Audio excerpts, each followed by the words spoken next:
السلام عليكم شباب، شلونكم؟ شلون صحتكم؟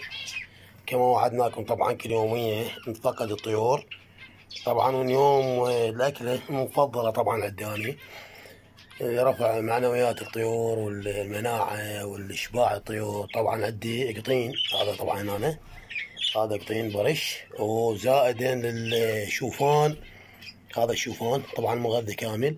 التفاح هم لون وهم مغذي وهم حلاه، طبعا يحتاجه كل هذا الطير يحتاجه.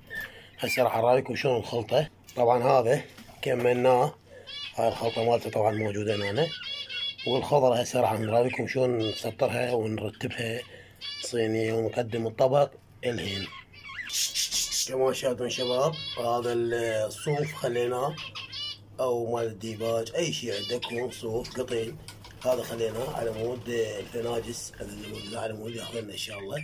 وهذا الاكل مالتين خليناه هنا طبعا، والخضره، والحمد لله والشكر. ان شاء الله ينال اعجابكم، ولا تنسونا بالاشتراك كما وعدناكم. طبعا هذا الطبق موجود ان شاء الله. طبعا هو عباره عن قطين وتفاح وشوفان وخضره.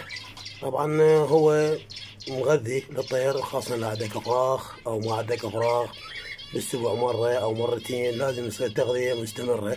طبعا دوخونا الجماعة هنا، طبعا دوخونا كلش، ما خلوا عندنا حال.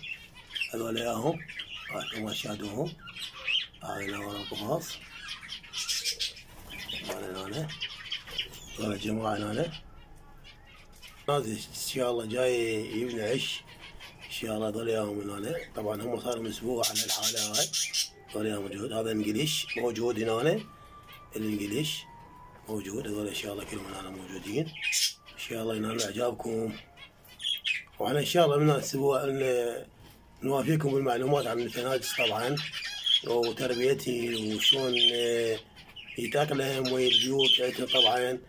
وهي حال الفناجس طبعا لازم تداريهن بالاكل مالتك، بالماي، بكثرهن بيوت تكثير. انا حتى حطيت بيوت جوا طبعا، خليت لهم صوف، وان شاء الله نشوف التطورات من كم يوم ان شاء الله. نوافيكم في فيديو اخر ان شاء الله.